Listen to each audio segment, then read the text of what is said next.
palavra de Deus nos diz aqui em Atos 12 que quando Pedro foi lançado na prisão, a igreja fazia contínua oração por ele. E um anjo apareceu na prisão e libertou ele, soltou as cadeias e foi acompanhando ele até que ele estivesse em segurança. E quando ele estava bem, o anjo se apartou dele. Mais um pouquinho na frente, ainda no livro de Atos, Paulo e Silas estavam na prisão também. Eles oravam e louvavam a Deus. E as cadeias tremeram, as portas se abriram, eles foram libertos da prisão. Daniel nos relata que ele se propôs no seu coração de orar e um anjo veio entregar a ele a bênção, entregar a resposta da oração dele, mas demorou 21 dias para chegar, porque houve uma batalha espiritual no céu acontecendo. Então, assim, a nossa oração, ela movimenta o céu. A nossa oração movimenta os anjos. Deus envia anjos para trabalhar em nosso favor. Nós, servos de Deus, a gente não pode parar de orar. Ana era estéril e ela orou e Deus lhe concedeu Samuel, sabe? Depois dele ela teve outros filhos. Então, assim, a gente não pode desistir, porque a gente vê várias passagens na Bíblia que mostram como Deus responde a oração. E às vezes a gente quer desistir porque Deus não responde na hora. Tudo tem o seu tempo. O livro de Eclesiastes fala sobre isso. Tudo tem um tempo certo para acontecer. Se Deus entregar a sua bênção no momento errado, você vai desperdiçar. A gente precisa estar pronto para receber aquilo que o Senhor tem para nos dar. Não é assim do nosso jeito, mas o que a gente não pode é desistir. A gente não pode perder a fé, perder a esperança, achar que não tem jeito.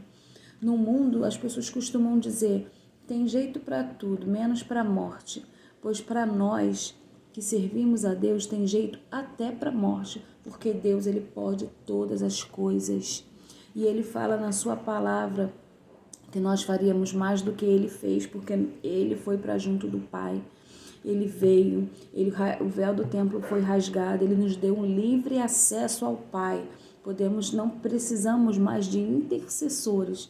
A gente pode dobrar o nosso joelho e conversar com o nosso Pai que está no céu. E o nosso Pai que está no céu, ele nos ouve e nos atende. A palavra diz que tudo aquilo que nós pedirmos em oração crendo, receberemos. A gente precisa crer, né? A gente precisa ter fé.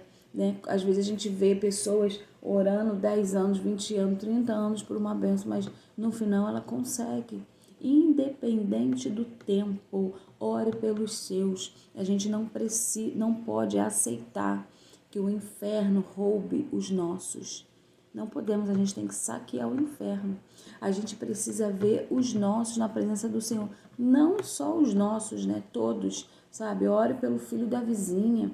Ore por todos aqueles que você sabe que está afastado do caminho do Senhor, os que estão doentes. Deus é poderoso para curar, Deus é poderoso para libertar. Ele muda as mentes, os corações, mas nós precisamos fazer a nossa parte. Quando o povo estava preso no Egito, Deus enviou o libertador quando eles se reuniram para levantar um clamor. A nossa parte a gente precisa fazer para Deus fazer a parte dele. A parte do Senhor é o milagre acontecendo.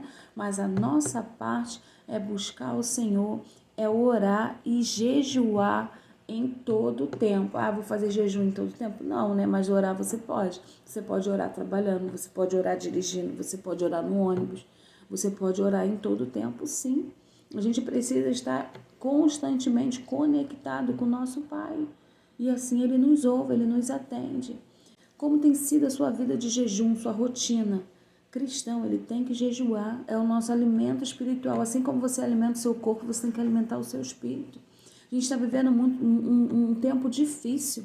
A gente está numa batalha, a gente está numa guerra. E nessa batalha, a gente não luta com espadas, com armas, a gente luta com o joelho no chão.